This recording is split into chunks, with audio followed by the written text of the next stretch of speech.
पीठ पर सांस, 9 किलोमीटर का सफर और सिस्टम पर खड़े बड़े सवाल। मैनपाट की वो तस्वीर जिसने पूरे प्रदेश को झकझोर दिया। अब उस पर बीजेपी विधायक रामकुमार टोपो का बयान सामने आया है। नमस्कार, आप देख रहे हैं आरएनएस न्यूज और मैं हूं वंशिका शावके।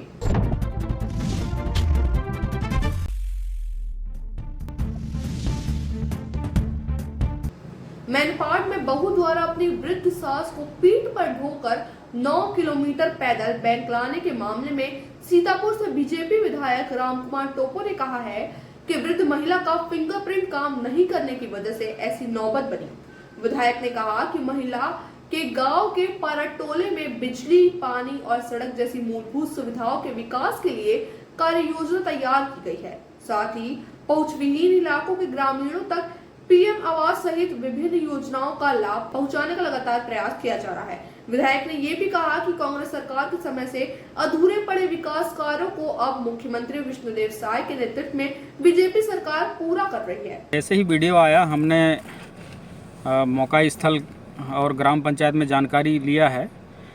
इसमें उक्त बुजुर्ग महिला का जो फिंगरप्रिंट नहीं आने के कारण से ऐसा समस्या हुआ है, क्योंकि बैंक की तरफ से एक बीसी कर्मचारी होते हैं और NRLM के तरफ से भी बैंक सखी होते हैं। वो लोग क्या है, गांव में ऐसे लोगों को पैसे प्रोवाइड कराने का काम बैंक के द्वारा करते हैं। लेकिन इसमें समस्या ये आया है कि फिंगरप्रिंट काम नहीं करने के कारण से क्या है, उसको बैंक तक आने की ज़रूरत, क्योंकि बैंक जो है किसी अन्य व्यक्ति को बिना वो चीज़ का ऑथराइज नहीं करती पैसा निकालने के लिए, आपको मालूम ही होगा। तो इस कारण से क्या है, उनकी बोहरिया के द्वारा उसको उठा के वहाँ पे लाया जाने वाला विषय आया। लेकिन पहले अगर संज्ञान में आता कि ऐसे समस्या है तो जनप्रतिनिधियों को या तो फिर कार्यकर्ताओं को वहाँ से भेज के या अधिकारियों को वहाँ समस्या को समाधान किया जाता। लेकिन इस मामले के आने के बाद में अधिकारियों को भी साफ निर्देश दिया गया है अब कि अगर किसी भी ग्राम पंचायत में ऐसी समस्याएँ आ सकती हैं तो इसका समाधान करेंगे। और अब की स्थिति में शासन द्वारा यह कदम उठाने के लिए विचार किया जा रहा है कि ग्राम पंचायत को महिला के पैसे आहरण के लिए या तो ऑथराइज किए जाएंगे या उनके परिवार जिनको वो सहमति करेंगी या पावर ऑफ अटर्नी जिसको देंगी तो वो आहरण कर पाएंगी।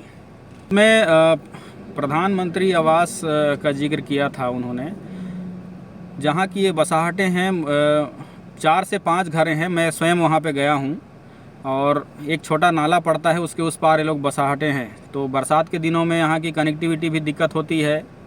वहाँ पुल के प्रस्ताव के लिए भी हमने शासन को भेजा है और सड़क भी नहीं है, तो सड़क के लिए भी हमने प्रस्ताव भेजा है। क्योंकि बजट में जिस हिसाब से छत्तीसगढ़ राज्य बजट के आवंटन के अनुसार ही स्वीकृति होती है, तो इस वर्ष हमको नहीं मिला है, लेकिन फिर भी हमने दोबारा प्रस्ताव भेजने के लिए योजना बनाया है।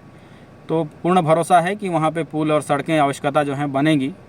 लेकिन प्रधानमंत्री आवास जैसे पिछले 5 वर्ष जो है ना कांग्रेस की गवर्नमेंट में बंद रही छत्तीसगढ़ में, तो उसी का सबसे ज़्यादा प्रभाव जो है ना ऐसे गरीब परिवार के लोगों को हुआ है। लेकिन अभी विष्णुदेव साय जी के इस सरकार में आपको मालूम होगा कि नया सर्वे करके जैसे छूटे हुए जितने भी परिवार हैं उन सभी के लिए लोड बाय लोड जो है ना स्वीकृति आ रहा है और नया मकान बनने का काम हो रहा है। उसमें भी इनका 100% मकान बनेगा। फिलहाल इस तस्वीर ने एक बार फिर दुरुस्त इलाकों में मूलभूत सुविधाओं और बैंकिंग व्यवस्था को लेकर कई सवाल खड़े कर दिए हैं। आरएनएस संवाददाता अजय चक्रधारी की रिपोर्ट।